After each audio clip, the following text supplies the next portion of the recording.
Welcome everyone to Steve Savant's Money, the name of the game. I'm your host, Steve Savant, syndicated financial columnist and money color commentator. On today's show, the housing crisis, part one in our series on the residential housing market with real estate agent Mike Bodeen. Welcome to the show, Mike. Hey, Steve, how you doing? Well, I'm doing great. How's our housing? I keep hearing, now, let me ask you this. Do you think Phoenix, where you and I live, we're broadcasting out of Phoenix today, do you think our city is endemic? Or are we typical of the big cities of what's going on in the real estate market like Florida or maybe LA or New York? Right now at this time we are. Actually, it's very similar. The problems and the benefits are kind of accrue to the rest of the nation. So we're typical. So whatever I say now is probably going to be true in other locations. And it's what's being reported in the in the national press right now, anyway. Well, the national press says we have I just read things before I came in today. Housing crisis, sellers market, but that would be great for sellers. But the interest rates are also going up. So they say it's really a tight market, and not just for buying homes. They say for renting homes. Of course, we're going to unpack this all week. Yes. So talk to me. Give me a little. Is that a fair assessment by the press? In this case, it is. Wow. Unusual. Okay. But not fake news. Not this time. All not right. this time. Okay. But we have our major problem is a housing shortage, both in rentals and both in properties for sale. So we're seeing kind of across the board, across the nation, we're seeing consistent appreciation, and but what's happening now is because of the mortgage rates that are going up. There seems to be, and what I think is going to be the crisis here, it's going to be that we've got people scurrying right now, in the short term at least, to buy a home because, number one, rates are going up, but values are going up. Mm-hmm. So, and that also affects the rental market. The rental rates are going up as well. Mike, let me kind of separate the markets right now. Let's say in Phoenix, what's really hot market? Is it $500,000 or 400,000 down? Yeah, well, in Phoenix here, our hottest market is under $2, followed fairly closely by the $200,000 to $300,000 price range, and then the 3 to 5 is also very active.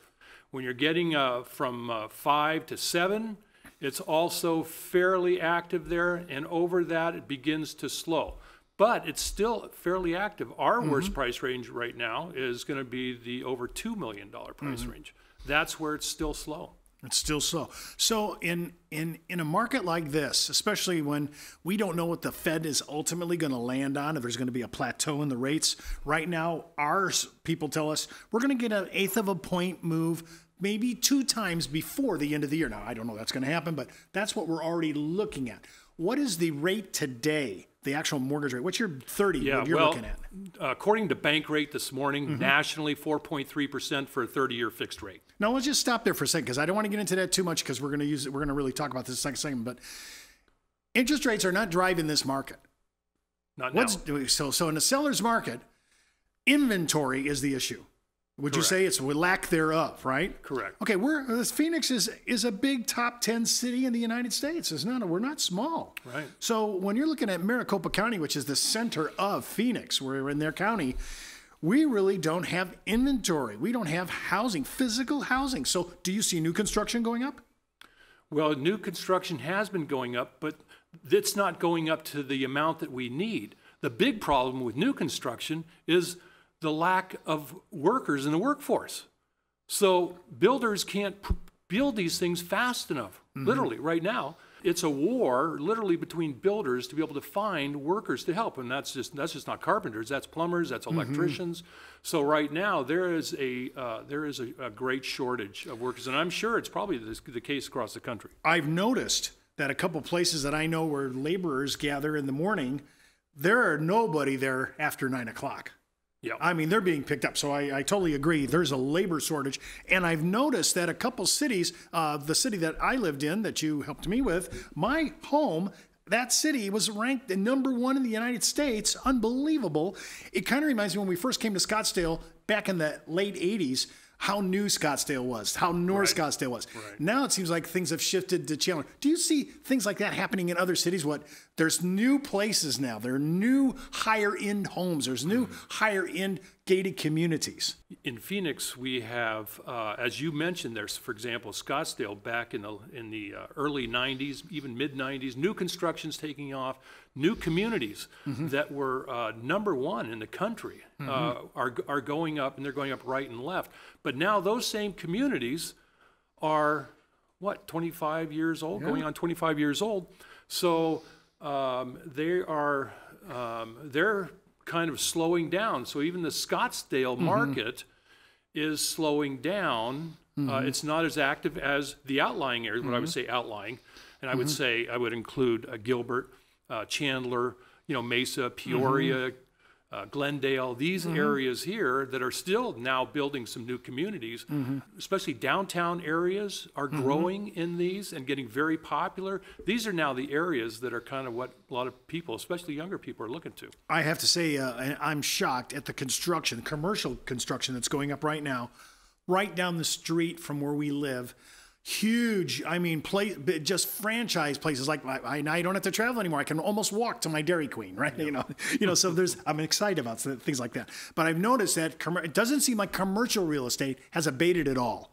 They're just building. Do you see the same thing? Or? Well, I'm not a professional to speak in those terms there, but what I do know as far as following that market is the commercial market, yes, they are building there, but there is still a fair amount of vacancies that are happening in older commercial areas there. So there is new construction on that, but we still are, I would call it infill needed, and that is filling up. If you're sitting there waiting for the prices, I think a lot of people are holding off at the end of the, towards the end of the year last year, saying, hey, I'm waiting for the market to kind of settle down. It didn't settle down. Right. So we might have missed something there, right? I mean, it could be, you could have missed your buying. If you're a buyer, prices just went up. Yep. If you're a buyer, your mortgage interest rate just went up. Right. So it's hard to defend. When you have buyers today, how do they think? What are they thinking about the market like this? Well, I think right now there is actually a rush. We've hit a 7%. In Phoenix, we've hit a 7% appreciation factor in March 3rd, just a few days ago. We hit this, and it's the first time in about 6 years that we were at this rate. So people are concerned. They are concerned, number one, it's not just like they're seeing they have for years now, they've been seeing the prices rise, and now the mortgage rates are rising. And on top of that, rental rates, which we'll talk about later in the week here, they're rising here. So it's kind of like now is the time. Sellers will be putting their homes on the market more so coming up now in the spring. And that's the time when there's going to be more homes for sale in most all metro areas across the country. And that's the time when sellers want to have their home on the market, because that's when they're going to get the most eyeballs on their listing. Now you said, I want to hear 7% over the last year? Yes. Okay, so year over year. So, okay, 7% appreciation based on today. And I know we don't have a crystal ball, and we're not trying to act like we know the future. We don't. But do we think that's a sustainable number going into another year? The Phoenix metro market has actually been an ideal market for 4 or 5 years. We've been at 4 or 5, 6% appreciation.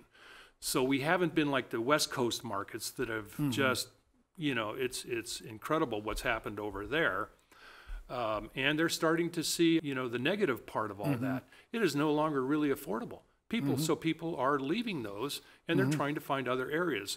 And such areas such as Texas, even Oregon, and of course, Arizona here. So really, when appreciation, who would have thought we'd be at these numbers after the meltdown of 2008? Well, and the possibility of greater than 7% is here because our inventory is actually about the same as it was a year ago, but it dropped 16% from last month. In 1 month? In 1 month, it dropped 16% year over year. Wow. So all of a sudden now, it's looking like and our pending listings are up 13%.